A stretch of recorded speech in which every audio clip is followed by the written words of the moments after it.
Greetings, ladies and gents. It's me again, your boy Akil, and it's a shame this is coming about a week late, but you know, people's schedules being what they are, I had to corral some fellow Prince lovers because I could not let the occasion of His Royal Badness's untimely passing go by without posting some kind of commemoration on my YouTube channel. So here it is. I figured there'd be no better way to honor His Purple Majesty than to just gather a couple friends of mine who also are big appreciators of his music and reminisce. Two friends of mine I've been able to lasso are my friends Anna Shay. Anna, say what's up. Hi. And you guys will, I'm sure, remember my man Keith from my discussion about the Oscar So White controversy from a few months back. Keith, say hi to the folks. Hi to the folks. There you go. Such a witty group I'm friends with, huh? You guys know why we're here, and just so everybody knows, it's not all about me. And since I see Keith's face on my screen at the moment, Keith, why don't we start with you? How did you first get into Prince's music? Well, it's interesting because when I was a kid, the Batman soundtrack came out, and watched the first Batman film, and he's on it, and you just listen to that the entire time. It wasn't until though high school when I really started becoming like expanding my musical horizons, trying to go beyond whatever the popular stuff is, whatever Z100 was playing here in New York City. So I started looking into like past musics and various classic rock and all that, and then I go into classic R&B and I start listening to Prince and watch and just digging all the music. That's also when I saw Purple Rain first time, and it just occurred to me that I didn't get a chance to go this week to see it in theaters, and now I'm a little upset about that. Yeah, that's too bad. I wish I could have been there to partake of that as well. Mm-hmm. How about you, Anna? Well, actually, I did go to the theater yesterday, and I took a friend of mine. We've been friends for a decade, and he had never seen Purple Rain, so I apparently had done him a disservice as a friend. He loves Prince too, but he just never watched the movie. So as far as like how I was introduced to Prince's music, my mom is a musician, so music was a huge part of our household all the time. So I don't really remember a time when there wasn't Prince around. I remember being a little kid, like rocking out to Raspberry Beret, it was a great time. I do remember the first time I saw the movie. My brother had the movie and I was bored and I was like, well, I've never seen this and there's a motorcycle. I'm gonna go watch this now. And I remember I was like 5, something like that. So 5 or 6. So it was about 1990, so 6 years after it came out. And I remember sitting on the bed watching the film and just being like, I have no idea what's happening. What's happening? This kid's got a bad life, but he sounds really good. What's he doing with that girl? But I loved it. And I was just like, oh, there's all these songs that I really like on this movie. And I just had a great time to it. But he was him as an artist, as a musician, was introduced to me as somebody who was a genius and who really understood music in a really beautiful and intimate way. And that's really how I came to know him. So it wasn't high school, it's just kind of always around. And then as I got older and really learned more about him, that's when I really became big into it. Well, it's funny because I mean, you guys have been following him to one degree or another since you were pretty young, but I actually didn't just really discover Prince's music until I was in college, believe it or not. In the fall of 2004, I didn't actually get around to watching the Chappelle Show skit with the basketball game between Charlie Murphy and Prince until that fall, which was like 9 months after it first aired. Actually, what happened was I watched the Rick James skit first, and then I was like, this is hilarious. And I watched the Prince skit after that. And that was when I started listening to both Rick James's and Prince's music. As soon as I heard just songs off the Purple Rain album, I was immediately hooked. And so what I started doing was every party night, as I came out of the shower and I was, putting on my clothes and, cream and deodorant and everything, I would play Darling Nikki. Wow. The song that set off Tipper Gore. Exactly. Right? Exactly. He literally caused a ruckus in Congress. It's kind of beautiful. Changed music. It changed music forever. We owe those parental advisory explicit lyric stickers on albums, mainly to Prince. I remember in high school, my senior year, I did a paper on about censorship in music, and that's part of it. Was having to research that was that trial, that John Denver on the side of no censorship. And then, of course, Pat Boone, who's awful, of course, say, oh, this can't be sold or anything like that. So they went with the stupid sticker to kind of be like, well, we won't ban it, but we'll put this there. Mm-hmm. Exactly.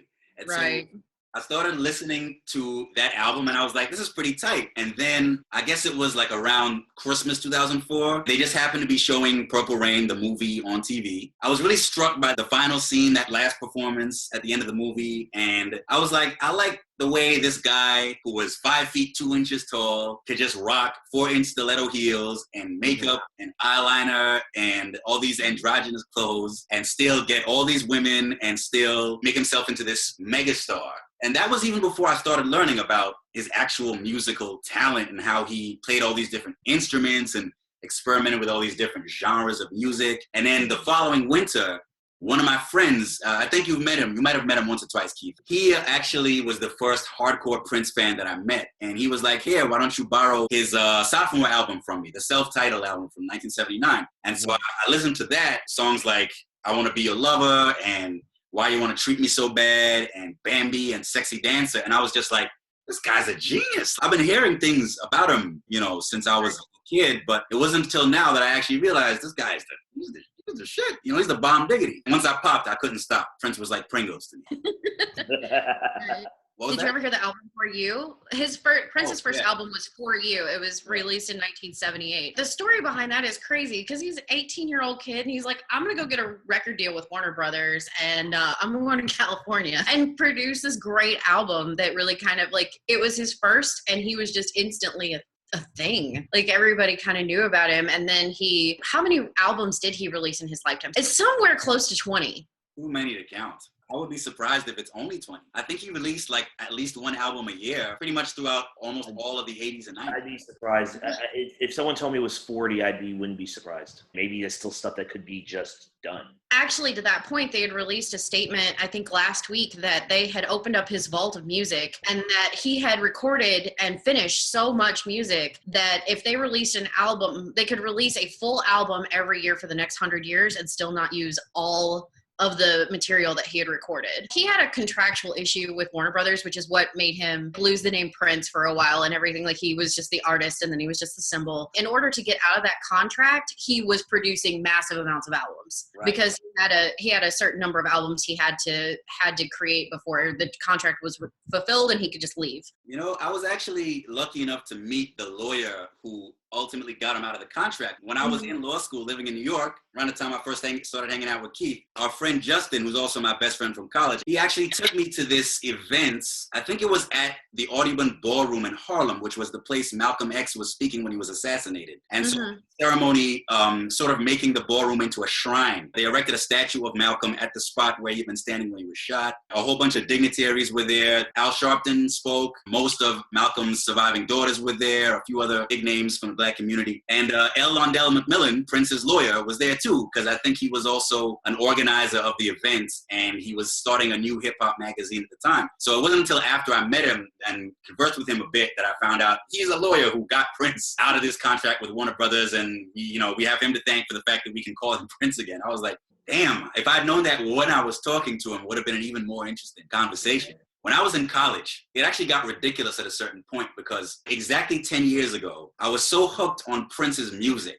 that basically there was like a 6-month stretch where every single Facebook profile pic that I had was a picture of Prince. So for one thing, for example, I should also mention I actually bought a bunch of old Prince records from a used record store in the town of Princeton, where I was going to college, for you who don't know. From his 1986 album / the soundtrack to his second movie, Under the Cherry Moon, I had this as my Facebook profile picture. And then at a certain point, I had this, I think, as my profile picture, which was even more scandalous. I had this as my profile picture, and a lot of people were giving me a lot of side eye. And of course, this image from the cover of his Dirty Mind album. That is currently Bomani Jones's Twitter avatar. Imagine that. Now, of course, it got so absurd that at a certain point, like one of my cousins messaged me and said, dude, Akil, you're embarrassing us now. Relax with this Prince business, man. Let the people think you're still cool is the way she put it. But I told her, I don't care. I'm representing. He's my man, you know? So that was 2006. I remember that Halloween, I went as Prince for Halloween. I actually went so far as to get my hair curled at a hairdresser in the town of Princeton. At first, I went there hoping to get my hair relaxed, and then she had to tell me, you know, that's chemical, right? Like they'll chemically alter the texture of your hair, and you'll have to shave it all off and regrow it if you want to go back to your normal hairstyle. And I was like, whoa, I don't know if I want to go that far. Eventually, I went to a costume store, and I was able to find sort of like a Jerry curl type wig, if you know what I mean. I combined that with an Austin Powers costume, and that was my Prince Purple Rain costume. Well, a couple years later, not long before I graduated, I was just walking past a skater gear store in the town of Princeton. Just happened to glance into the storefront window, and I saw this t-shirt. You'd be surprised how many people didn't get this for years after they saw me first start wearing it. Prince's face, the suffix ton. Princeton. Princeton. People get it, right? I didn't get it right away either, but I didn't say anything at the time. I just saw Prince's face. I didn't really think about it. You see Prince, you don't see the ton. Because every time I showed people, I wore the shirt, and it's on my Facebook profile. I had to wear it last Thursday. Mm-hmm. But I see people saying, it's Prince. But see, I got this set because my friends went to Princeton, and Prince ton. I have to go up and they go, oh, right. Okay, I get it. So no one really sees the ton. They don't think they notice that. It's big capital letters. Anyway, but it is one of my favorite garments, obviously. Prince was born the same summer as Madonna and Michael Jackson, who were obviously the two other major pop megastars of the 80s. People always used to compare Prince and MJ. My whole take on that is, I feel like MJ was probably the greatest entertainer of all time, like stage entertainer, with his dances and his videos and everything. But I would say Prince took it in terms of musical artistry, if you know what I mean. His versatility with different instruments and different genres. That's basically how I would evaluate the two of them side by side. What are your thoughts on that, Anna? Since you're the music expert. Okay, I would not dare call myself an expert. An aficionado, yes, absolutely. And a musician as well. I think absolutely Prince is far and away more of a musician than Michael Jackson was. I agree totally. Michael Jackson was a great entertainer. I think though, in total as an artist, I do think Prince actually kind of outdoes Michael Jackson in a lot of ways. And let me collect my thoughts on this really quick. Don't get me wrong, like Michael Jackson definitely could write some great stuff, but he didn't have the versatility that Prince had. Prince could play with anyone. And he could make the best musicians in the world sound even better and make himself sound better at the same time. There are not a lot of artists who can really do that they can just walk in with somebody, feel like, I'm going to sit down, we're going to jam, and it's going to be amazing. You know, no matter what the genre was. So I agree with your assessment. I think that Michael Jackson was a great entertainer. I think as a musician, Prince outdid him. And actually, it's really funny that you mentioned Madonna and Michael Jackson and them being born at the same time. He worked with them a couple of times. Like, I believe, if I remember the story correctly, he and Michael Jackson were supposed to work together on a song, but Michael Jackson couldn't decide on lyrics. I think you're thinking of the song Bad. Was it Bad?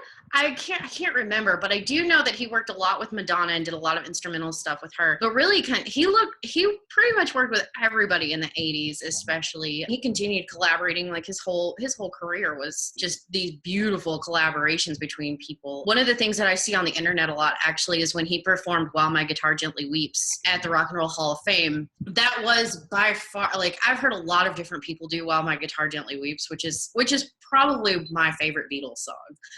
If not the favorite, it's definitely in the top 5, you know, because that changes day to day. But that was by far one of the most beautiful and soulful solos I've ever heard, ever. I mean, it does something to you. And he was legendary Everybody I know that's ever been to a Prince show has said that it was literally the best show they had ever been to. And I have a few friends who did see Prince and Michael Jackson both perform, and they all say Prince was the best night of their lives. Obviously, I'm a little biased because I'm not here to talk about Michael Jackson, but just based on everything that I know and what other people have said about his actual live shows, yeah, he's better. It's interesting because over the past couple years, I've been on a huge Michael Jackson kick myself. Particularly, I've been exploring a lot of his catalog with his brothers, with the Jackson 5, later the Jacksons. And I think even MJ is a pretty underrated artist in a lot of ways. Like, he had strengths that I don't think a lot of people are aware of. He and Prince were both obviously born the same summer, and they both grew up imitating James Brown in a lot of different ways. Yeah. Everybody imitates James Brown, though. It's really hard not to try to imitate The Godfather. Exactly. You know what I mean? Like, that's just what you do. They also both had really hard childhoods. Yeah. So did Madonna, for that matter. I mean, all of them really kind of had a struggle. And they were all from the Midwest, and they all grew up in really religious households, all three of them. But what's interesting is, if you look at James Brown's dance moves, two signature moves that he had were the spin and the splits. And if you look at MJ and Prince, Michael Jackson mastered the spin, and Prince mastered splits. When you consider that he was doing it in 4-inch stiletto heels, it becomes even that much more impressive, As a woman who has had to endure the hell that is high heels, I can say if you can do anything beyond get to from point A to point B in those kinds of heels, you're amazing. Because just walking in that kind of a shoe is incredibly difficult. But he didn't just walk in it. He was phenomenal in heels. I mean, my favorite tweet of this entire year with all the artists that we've lost is the one that is the girl that said that we lost two men, David Bowie and Prince, who really changed our minds about what it meant to be a man and how you could be a man in different ways. And I think that's absolutely the truth, because as you noted, he wore makeup, he wore heels. He did a lot of these things that were considered very feminine, but he was considered one of the sexiest men ever, in so many ways. By the way, I don't know if you guys know this, but high heels actually were developed by the French for men originally. I know that. So he's really just taking it back. And when Prince's career started, it was the 70s, and that was an era when men wearing high heels, not stilettos, but platform heels, was a thing. Right, absolutely. It was the androgyny, the movement toward androgyny and glam rock and that kind of stuff that was a huge movement in music. I mean, that's one of the reasons like David Bowie was just like mind blowing to people. I mean, even Kiss, they're a rock and roll group, and I'm sure everybody knows that. I mean, they had giant like moon shoes they were rocking all the time. It really wasn't terribly uncommon, but Prince did it better than most, I would say. So Keith, what would you say is your favorite or are your favorite Prince song or songs? Go. Well, partly because of karaoke and because it was also the number one song in the country when I was born. Kiss is always going to be up there as one of my favorite songs. Yeah, spring of 1986. It's true. Which is tomorrow, by the way. I turn 30 tomorrow. I'm just going to announce to everyone. It was number one, Billboard number one song when I was born. Plus, our friend Justin can just hit those notes perfectly. I don't know anyone else who really could do that aside from Prince himself. I'll shake anyone's name who can hit those really high notes at the end of Kiss. It's really hard to pick favorites for Prince. I was thinking Little Red Corvette is another great song. That's a karaoke of mine. So that's yours? Yeah. I feel like it's because it kind of tells this story of you're about to make love with someone, and using the car metaphor, I do enjoy kind of like the duopoly of that, basically. Why don't you tell us some of your favorite Prince tunes, Anna?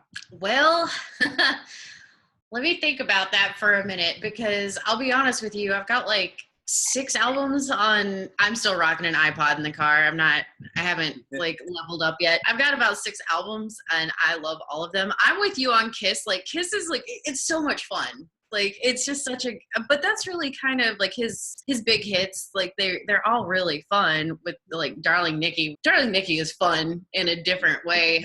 It's fun, but yes. Yeah,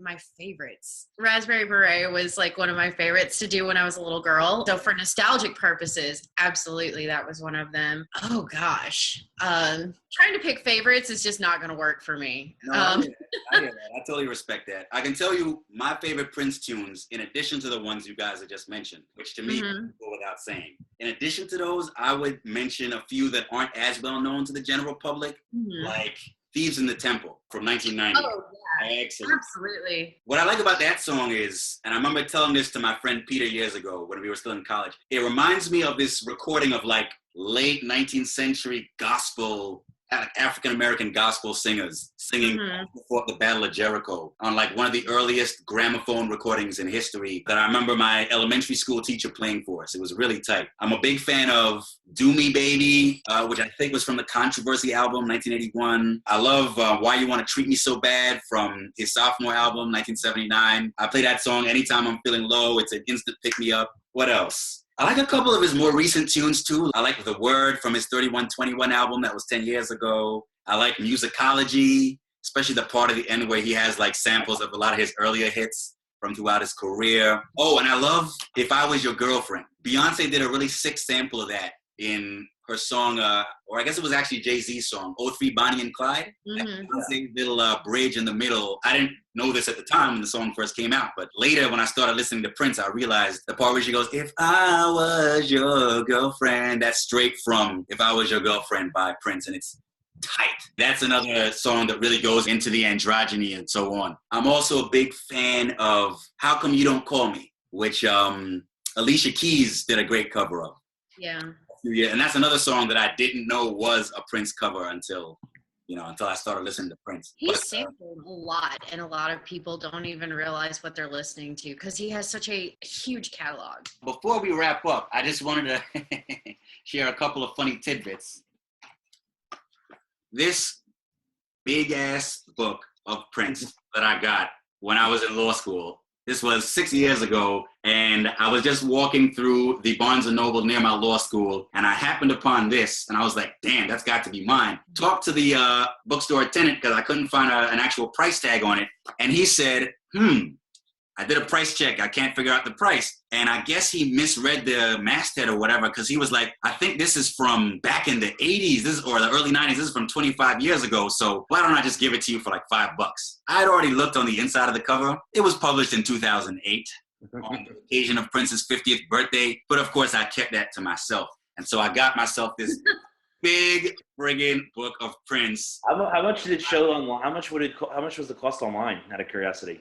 I got no clue. I actually wasn't able to locate this online when I looked at the time, and I haven't bothered to look since, so who knows, but it's mine. You got a deal. Oh, yeah. Tell me about it. One of my most prized possessions. But anyway, I don't want to take up too much more of you guys' time. If you want to just leave us with one last thought each about Prince, feel free. Speak as the spirit moves you. Keith? Well, I love sports. Prince, I think of the Super Bowl 41 halftime show. After Janet and Justin had their controversy, the NFL was trying to go for more of these clean-cut old artists to be on the halftime shows and started doing like, oh, this one and this one. But then Prince comes on, and I knew Prince was going to be, once they said Prince was going to be the halftime performer, I'm like, I will watch this. This one I don't have to, I'm not going to go turn the channel to something else. We were going to watch this. He was just dynamite, playing some of his old stuff, playing covers. I watched it after he passed. I rewatched it. I forgot that he did a cover of Foo Fighters during the halftime show, and of course the iconic image, of him with the sheet with the guitar, just with the using as the phallic image. Yeah. Just so Prince, still the best halftime show since probably ever. It's probably the best Super Bowl halftime show, aside from maybe bringing out Missy Elliott, which was randomly. But I'd still say Prince overall best halftime show of the Super Bowl, and kind of say, well, NFL could at least find themselves with to be right once. Justin and I watched that halftime show the night of terrorist pickups at our 80. He told me that story. He told me that he mentioned that story, I think, last week when I posted it. That's right, on Facebook. Yeah, we were watching that in the terrace TV room. History. Mm-hmm. I remember when I was initiated into terrace, after I gave my little offering, long story, we were all partying in the front dining hall of the building, and I just jumped up on a table in front of like half the membership of the club, and I think I was wearing this pair of high-heeled platform shoes. It was the beginnings of my Prince costume, and I was like, give me a beat. And I actually just sang the song Kiss right there in front of everybody, and the whole club jumped in because that was one of the main tunes that me and Justin used to play during party nights. Kiss was always on the playlist. Your final thoughts, Anna? Well, you guys had shared like your favorite pieces of Prince memorabilia. My favorite actually is that I have an original press of the 1984 vinyl of Purple Rain. I've carried that all over the country with me. I still love it to this day. My other thoughts as far as Prince goes, like you're right, absolutely. That halftime show was one of the most phenomenal things. Did anybody else ever get a little uncomfortable listening to Prince with their mom? Occasionally. I remember one time I was listening to Prince and it was just on shuffle and Get Off came on. Yeah.